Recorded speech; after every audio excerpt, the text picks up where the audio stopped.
ಕೆಟ್ಟ ಘಟನೆಯಾಗಿದ್ದು ಅವತ್ತಿನ ಬೆಳಗ್ಗೆ 6:45 ನಿಮ್ಮ ಊರಿನ ಒಡನಾಟದಲ್ಲಿ ಸತತವಾಗಿ ನಿಮ್ಮ ಜೊತೆಗೆ ಪೊಲೀಸ್ನವರು ಇದ್ದು ಇದನ್ನು ನಿರ್ವಹಣೆಯನ್ನು ಮಾಡ್ತಾ ಇದ್ದೇವೆ. ಅಂದರೆ ಇಲ್ಲಿ ಶಾಂತಿ ಸುವ್ಯವಸ್ಥೆಯನ್ನು ಕಾಪಾಡ್ತಕ್ಕಂಥದ್ದು, ಜೊತೆಗೆ ಇಲ್ಲಿ ಬರ್ತಕ್ಕಂಥ ಗಣ್ಯರಿಗೆ ಅವರಿಗೂ ಕೂಡ ಬಂದೋಬಸ್ತ್ ವ್ಯವಸ್ಥೆಯನ್ನು ಮಾಡಿಕೊಡೋದು, ಜೊತೆಗೆ ನಮ್ಮ ಘಟನೆಯ ಬಗ್ಗೆ ಇನ್ವೆಸ್ಟಿಗೇಷನ್ ಮಾಡುವಂಥ ಕೆಲಸವನ್ನು ಪೊಲೀಸ್ನವರು ಮಾಡಿದ್ದಾರೆ. ನಿಮ್ಮೆಲ್ಲರ ಒತ್ತಾಯ ಇತ್ತು, ಬೇಗ ಶೀಘ್ರ ಗೊತ್ತಾಗಬೇಕು ಅಂತ ಹೇಳಿಬಿಟ್ಟು. ಆ ಒತ್ತಡದ ನಡುವೆ ಕೂಡ ನಾವು ಸ್ವಲ್ಪ ಸಮಯವನ್ನು ತಗೊಂಡು ಈಗ ಆರೋಪಿಗಳು ಯಾರು ಅಂತ ಹೇಳಿ ಗೊತ್ತಾಗಿದೆ, ಅವರನ್ನು ಪತ್ತೆ ಹಚ್ಚಿದ್ದೇವೆ.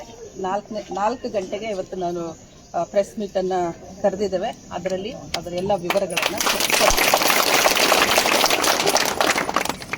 ಮತ್ತು ಅವತ್ತಿನಿಂದ ಊರಿನ ಎಲ್ಲರೂ ಕೂಡ ಪೊಲೀಸರೊಂದಿಗೆ ಬಹಳ ಸಹಕಾರವನ್ನು ನೀಡಿದ್ದೀರ. ಅಂಬೇಡ್ಕರ್ ಅಂತಂದರೆ ಎಲ್ರಿಗೂ ಅಭಿಮಾನ. ಆ ಅಭಿಮಾನಕ್ಕೆ ಆದಂಥ ಧಕ್ಕೆಗೂ ಕೂಡ ನೀವು ಕಾನೂನನ್ನು ಕೈಗೆ ತಗೊಳ್ದೇನೆ ಅತ್ಯಂತ ಶಾಂತಿಯಿಂದ, ಅಂದರೆ ನೀವು ಪ್ರತಿಭಟನೆಯನ್ನು ಮಾಡೋದು ಏನು ನಿಮ್ಮ ಹಕ್ಕನ್ನು ಕೇಳೋದಿದೆ ಅದನ್ನು ಕೇಳ್ತಾ ಇದ್ರಿ, ಆದರೂ ಎಲ್ಲೂ ಕೂಡ ಕಾನೂನನ್ನು ಉಲ್ಲಂಘನೆ ಮಾಡಲಿಲ್ಲ. ಜೊತೆಗೆ ಎಲ್ಲ ಪೊಲೀಸ್ನವರ ಜೊತೆಗೆ ಅಷ್ಟೇ ಸೌಹಾರ್ದಯುತವಾಗಿ ನಡ್ಕೊಂಡಿದ್ದೀರಾ. ಮತ್ತು ಈ ಘಟನೆಯನ್ನು ನೋಡಿ, ಇದು ರಾಜ್ಯದಾದ್ಯಂತ ಒಂದು ಸುದ್ದಿಯಾದಂಥ ಘಟನೆ. ಅದನ್ನು ನಿರ್ವಹಣೆ ಮಾಡೋದ್ರಲ್ಲಿ ನಿಮ್ಮ ಊರಿನ ಸಹಕಾರ ತುಂಬ ಇತ್ತು. ನಿಮ್ಮ ಲೀಡರ್ಸ್ಗಳು, ನಿಮ್ಮ PDO ಅವರು ಮತ್ತು ನೀವೆಲ್ಲರೂ ಕೂಡ ತುಂಬ ಸಹಕಾರವನ್ನು ಕೊಟ್ಟಿದ್ದರಿಂದ ಮತ್ತು ಶಾಂತಿಯಿಂದ ಕಾದಿದ್ದರಿಂದ ಇಷ್ಟು ಬೇಗ ಪತ್ತೆ ಹಚ್ಚಲಿಕ್ಕೆ ಸಾಧ್ಯ ಆಯಿತು.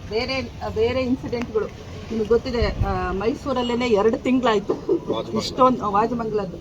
ಸಾಕಷ್ಟು ಎಫರ್ಟ್ನ ನಂತರ ಕೂಡ 2 ತಿಂಗಳು ತಗೊಂಡು, ಅಂದರೆ ನಾವು 11ನೇ ದಿನದಲ್ಲೇ ನಿಮಗೆ ಹೇಳ್ತಾ ಇದ್ದೀವಿ ಅಂತಂದರೆ ಅದರ ಹಿಂದೆ ನಮ್ಮ ಟೀಮ್ನ ಶ್ರಮ ತುಂಬ ಇದೆ.